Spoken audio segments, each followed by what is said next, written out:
pro América, ele passou pro Internacional, Santos e Vasco. Cara, foi a pergunta que eu fiz pra ele na apresentação dele. Falei, cara, como que você vai passar para a torcida do Atlético um sinal positivo, sendo que os seus trabalhos foram muito questionados nesse time? Foi a minha pergunta para ele. E ele respondeu falando das situações de Vasco Internacional, do Santos, ou seja, são times, cara, pô, você pega o Vasco. O Vasco é um dos times que teve maior problema com a questão da SAF no Brasil.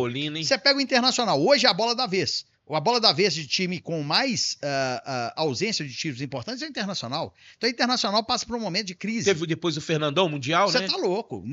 O Internacional, que era o Botafogo. O Botafogo ganhou em 24, agora é o Internacional. Você vai pegar aí, falando do Vasco, o Santos. Nós já vivemos isso, hein, Thiago? Já vivemos isso. Nós já fomos esse time.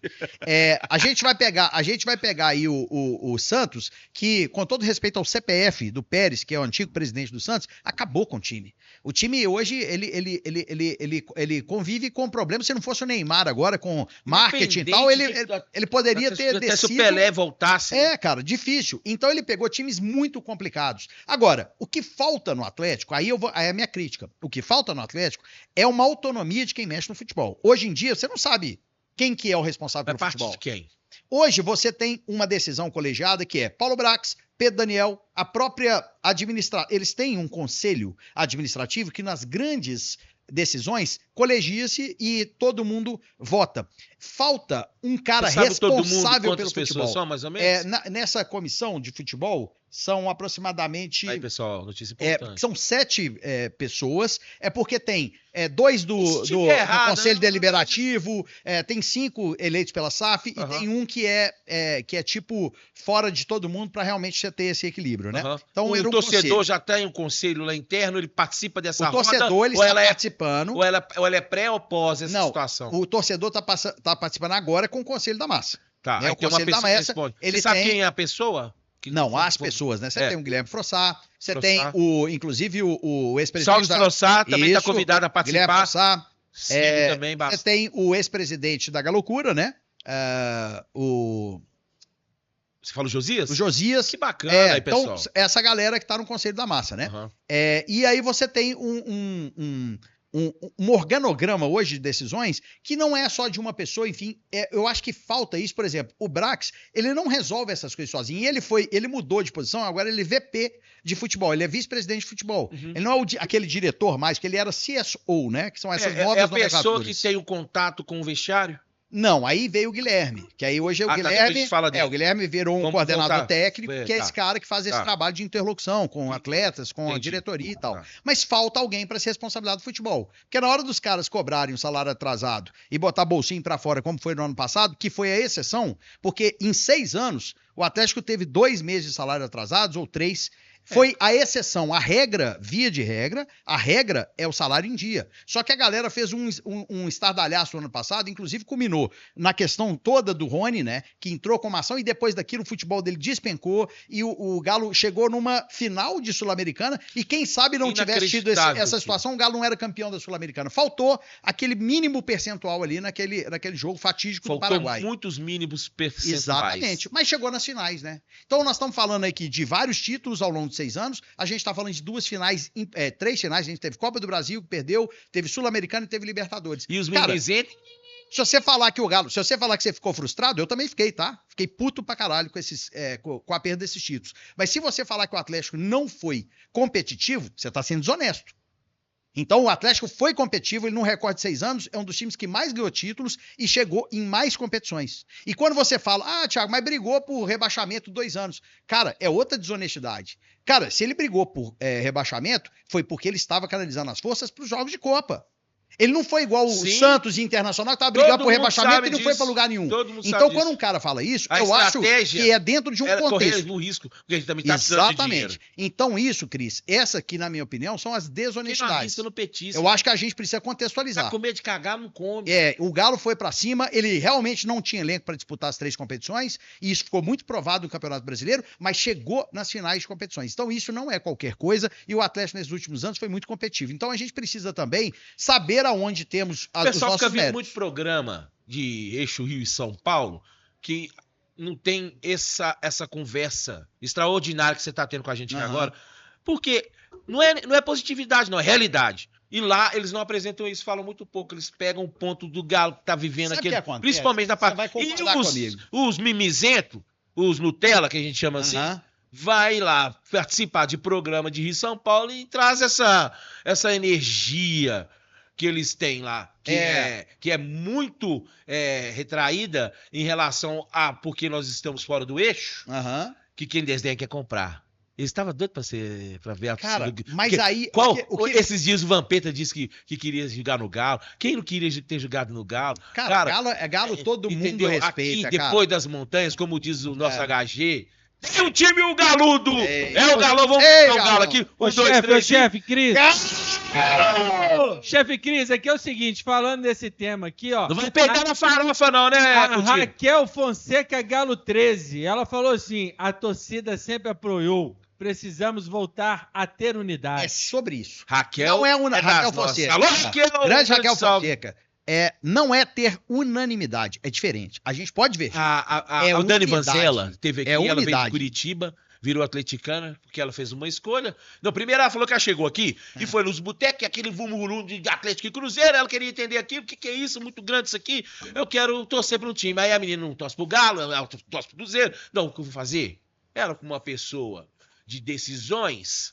na vida, que a gente toma muitas decisões e ela tá aqui em BH, mudando de estado é uma decisão fortíssima. Vou escolher um time, escolheu o Galo. Foi nos dois. Aí ela falou uma coisa aqui bacana. Não é ter, é ser. É ser. É diferente, irmão. É diferente. Alô, Dani, a gente sabe o que é isso. Para. Aqui, ó. Todo mundo que tá aqui, ó, no canal Thiago de Araújo, vai lá no Da Massa Cast, se inscreve, deixa o like aí, gente. Tem que deixar o like. É importante. Lá no Instagram também, todo mundo seguindo Da Massa Cast, sensacional. Hoje eu tô até fazendo uma homenagem aqui a Camargalo.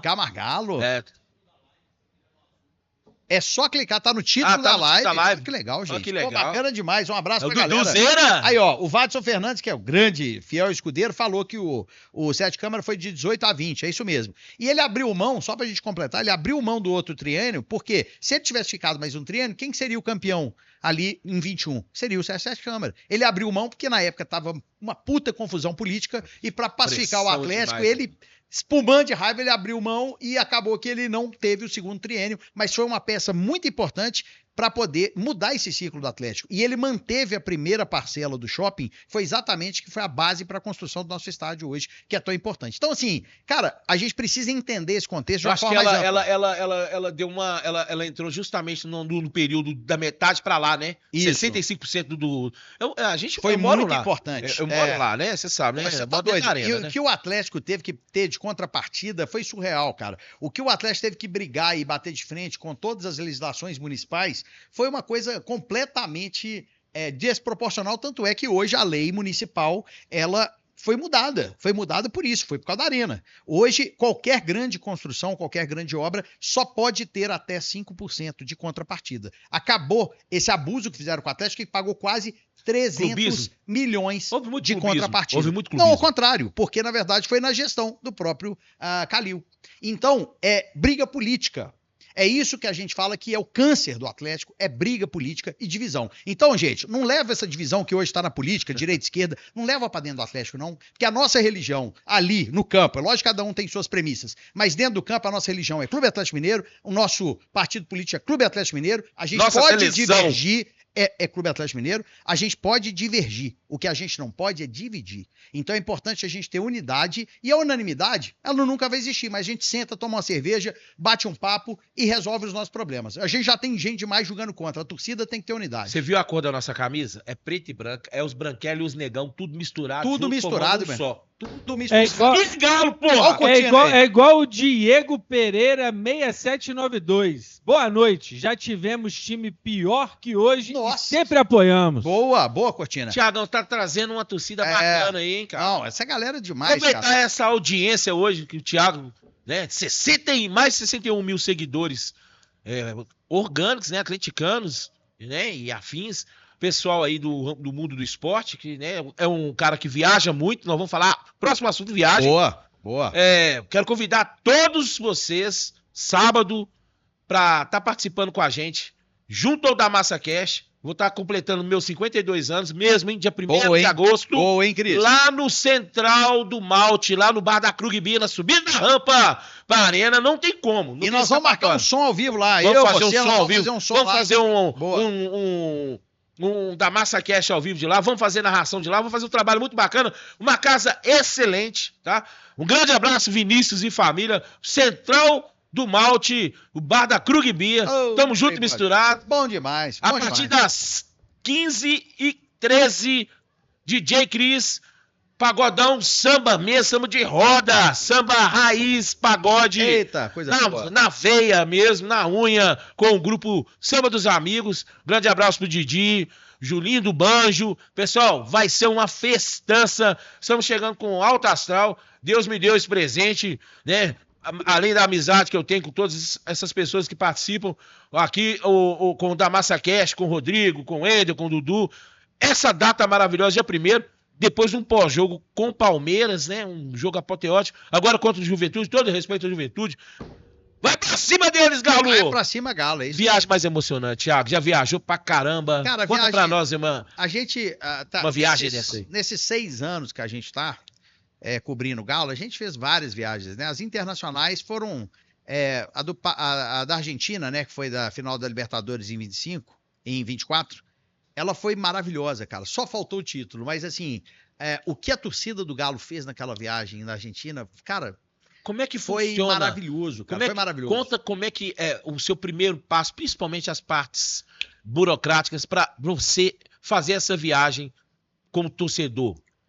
Cara, sei que você tem a tribuna, tem o crachá. Como é que nesse tipo de como jogo, é a inscrição? A gente credencia, né, como imprensa. Vem por e-mail? Como é que o pessoal entra em contato? Conta o bastidor da situação pra gente ver. Pra você fazer a cobertura dos jogos, você tem que, evidentemente... Aprende aí, curtindo, ó. Você tem que ser credenciado, né? Caramba, né? Agora é o cara que viveu, tá? É isso aí, ó. Os caras que são profissionais esportivos, né? Jornalistas, enfim, eles se afiliam, né? A associações, no caso nosso aqui de Minas Gerais, é a MCE, né? Mandar um abraço aí pro Luiz, grande presidente aí da nossa MCE. Ô, seu Luiz, é a Associação Mineira dos Cronistas Esportivos, né? Então, a MCE, você se filia à MCE e aí você... nos jogos de Minas, geralmente a Federação Mineira credencia, e quando os jogos de CBF, nacionais, enfim, quem credencia é a CBF. Então aí você faz o credenciamento, previamente, você tem uma relação lá e você vai e viaja e acessa a parte de imprensa. Obviamente, a parte de imprensa, a gente que é torcedor, né? Você não pode ficar lá xingando igual torcedor. Você tem que ter uma liturgia do cargo. O protocolo, é a parte mais difícil para mim. Você faz um treinamento pro protocolo? Não faço treinamento. Uma conduta? Você tem uma conduta ética. Você não pode chegar lá no meio da torcida do Flamengo e, não sei o que. Você ali, você não é torcedor. Ali você Vamos. E já aconteceu? Cara, eu vou te falar, eu sou igual aquele meme que o cara tá com um papo inchado aqui e fala assim, velho, sabe aquele meme? Os caras manda cerveja. Caras, né, e assim, os caras, já houve vários jornalistas que se excederam e se comportaram como torcedor na tribuna e tomaram aí ganchos de não poder cobrir o time porque se comportaram como torcedor, xingando, enfim, são vários casos aí que tem pelo Brasil. Mas a gente segura e de vez em quando eu vou na arquibancada, porque de vez em quando a Raquel, que vai sempre comigo, fala, Raquel, vai lá cobrir que eu preciso, eu preciso estar na arquibancada, gritar, eu volto rouco e tal. Devagar, desopilar o fígado. Porque lá, cara, você tem que assistir de uma forma... É bom, mas é ruim. Tipo assim, o lado da torcida falha, sabe? Porque você não pode torcer, você tem que olhar para um olhar mais profissional. E é ruim, às vezes, porque você fica em abstinência disso. Você precisa estar na galera, então direto. Da onde você veio do bar, você vai voltar. Você veio da arquibancada. Você tá louco, meu irmão. Isso é a minha vida inteira, desde 3 anos. Olha que eu tenho 49 anos, né, cara? Então são 46 anos de estádio. Aí a galera fala assim, pô, Thiago, mas agora é fácil, você é da imprensa. Meu irmão, desde 3 anos eu vou em todos os jogos. Amigo fala isso pro cara. Não, os caras falam, pô, agora é fácil, né? Agora eu tô dizendo como se fosse fácil, né? É um trabalho como outro qualquer, um trabalho pesado, mas maravilhoso. Falar em amigo, né? Eu já encontrei muito com os filhos do Cláudio. Grande Cláudio. Né? São grandes atleticanos, os gêmeos, né? Gêmeos, encontrei com eles na Argentina, né? Estavam na Argentina. É um atleticano, é o Rafael e o Igor. Manda um abraço pra eles. Qual que é o atleticano? O atleticano é o Rafa. E o Igor que eu quero mandar um abraço. Só pra Rafa! Alô, Cláudio. Pessoal, CIA Tour. CIA companhia, CIA de companhia Tour. CIA Tour. Vans, Tem também carros executivos, micro-ônibus, ônibus, jatinho, iate. Olha aí. Brincadeira. Pode mais. Ô, Cris. Fala comigo, Cortina. Cris e Thiagão, olha só aqui, o Cortina agora ficou emocionado.